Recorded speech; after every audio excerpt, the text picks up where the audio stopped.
Ndewo. This is Yvonne from Learn Igbo channel, and in this video we're going to learn 35 Igbo sentences used in daily life. Ready? Let's begin. Ka anyị bido. Follow me or come with me. Sorom. Sorom. Sorom. What did you say?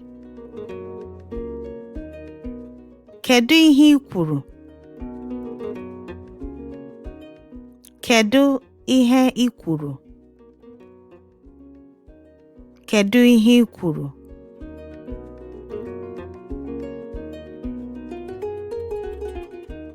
Don't worry. Echegbula onwe gị. Echegbula onwe gị. Echegbula onwe gị.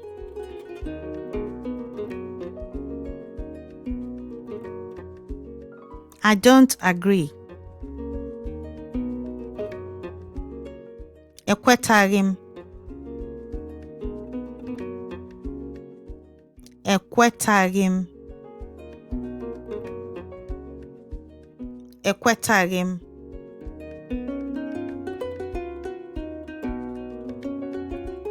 Did you get it? Ị nwetara ya? Ị nwetara ya? Ị nwetara ya?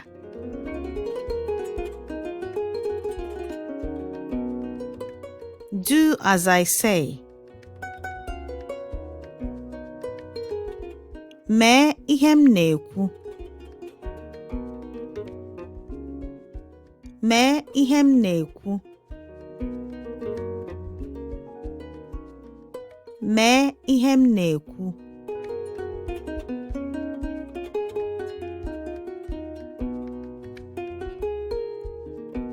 Have a good trip or safe journey. Ijeọma. Ijeọma. Ijeọma.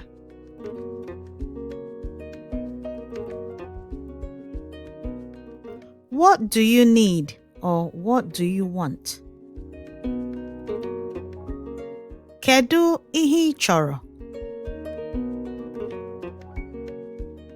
Kedu ihe ị chọrọ? Kedu ihe ị chọrọ?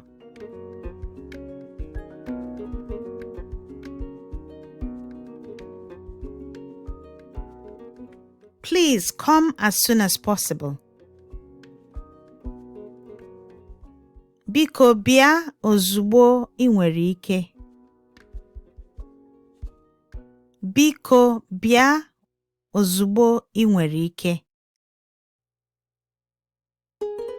Biko bịa ozugbo ị nwere ike.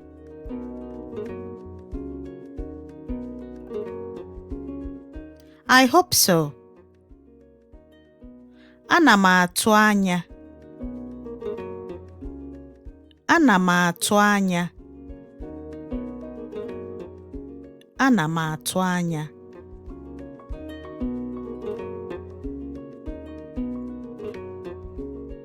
Do you understand me? Ị ghọtara m? Ị ghọtara m? Ị ghọtara m?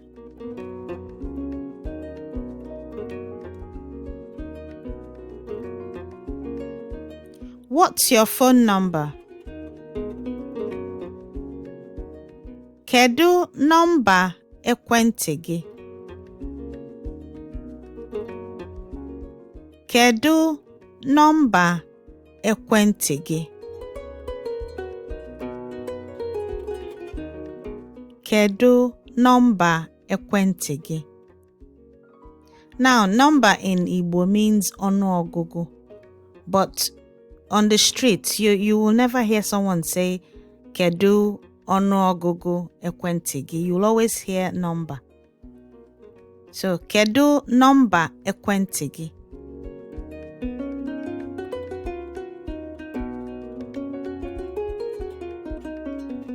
Kpọọ m ụbọchị ọbụla. Call me any day. Kpọọ m ụbọchị ọbụla. Kpọọ m ụbọchị ọbụla. Kpọọ m ụbọchị ọbụla.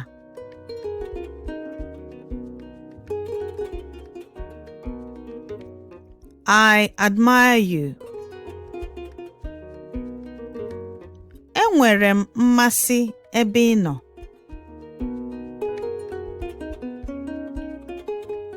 Enwere m mmasị ebe ị nọ. Enwere m mmasị ebe ị nọ.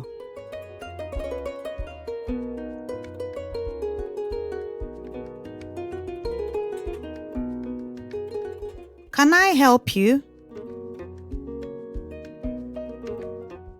Enwere m ike inyere gị aka? Enwere m ike inyere gị aka? Enwere m ike inyere gị aka?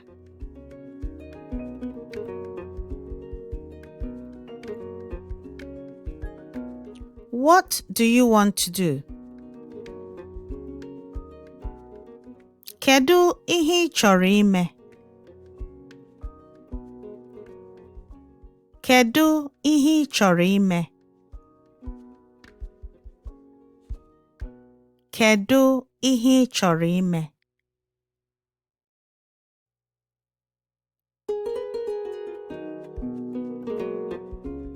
I declined that. Ajụrụ m nke ahụ. Ajụrụ m nke ahụ. Ajụrụ m nke ahụ.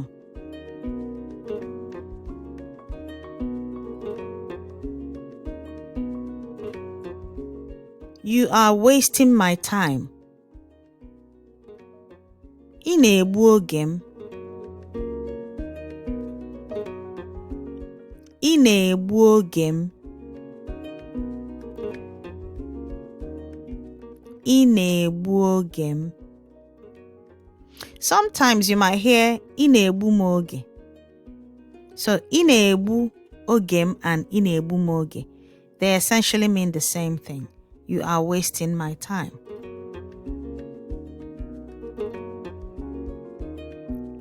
Do you need anything? O nwere ihe ị chọrọ? O nwere ihe ị chọrọ? O nwere ihe ị chọrọ?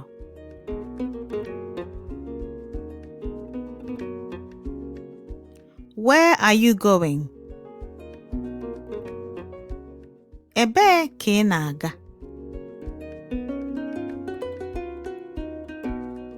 Ebee ka ị na-aga? Ebee ka ị na-aga?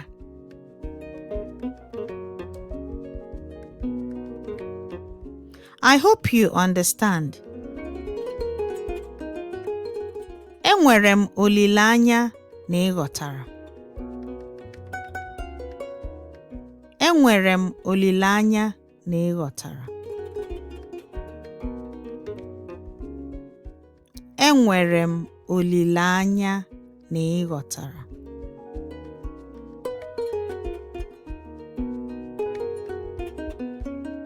Don't move. Emegharịla. Emegharịla.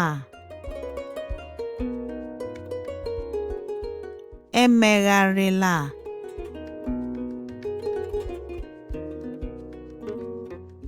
I am tired. Ike gwụrụ m. Ike gwụrụ m. Ike gwụrụ m.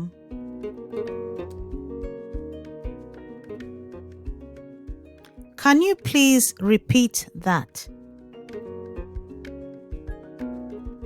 Biko, ị nwere ike ikwugharị nke ahụ? Biko, ị nwere ike ikwugharị nke ahụ?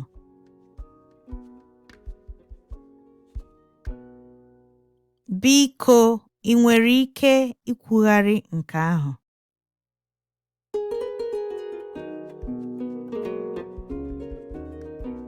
God bless you.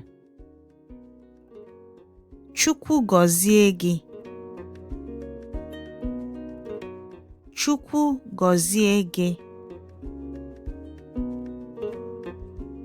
Chukwu gọzie gị. I am good at my work. Ọrụ m doro m anya. Ọrụ m doro m anya. Ọrụ m doro m anya.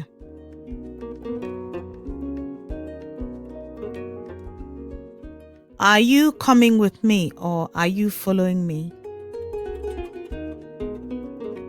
Ị na-eso m? Ị na-eso m? Ị na-eso m?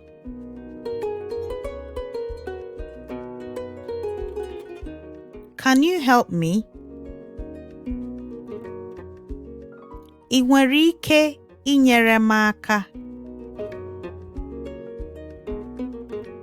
Ị nwere ike inyere m aka? Ị nwere ike inyere m aka?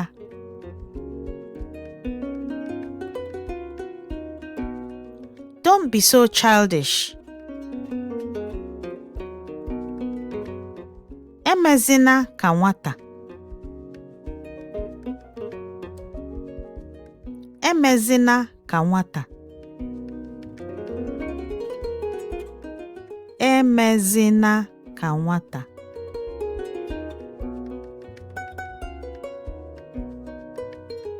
I am busy at the moment. Eji m ọrụ n'aka ugbu a.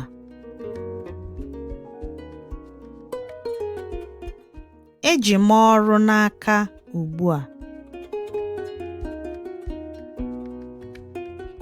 Eji m ọrụ n'aka ugbu a.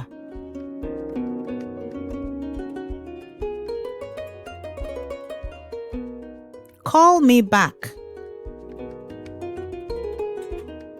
Kpọghachi m azụ. Kpọghachi m azụ. Kpọghachi m azụ.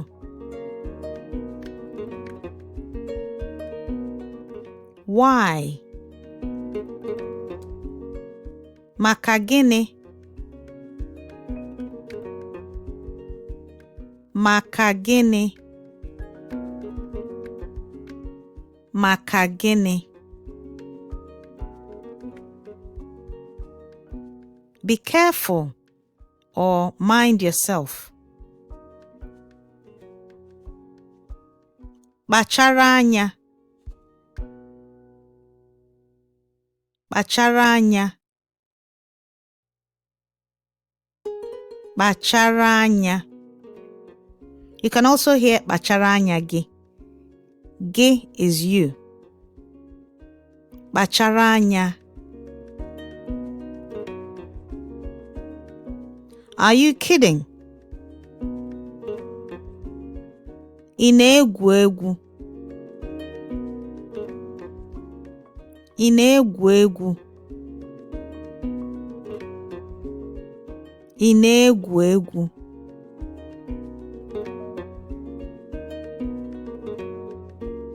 No, I don't want it.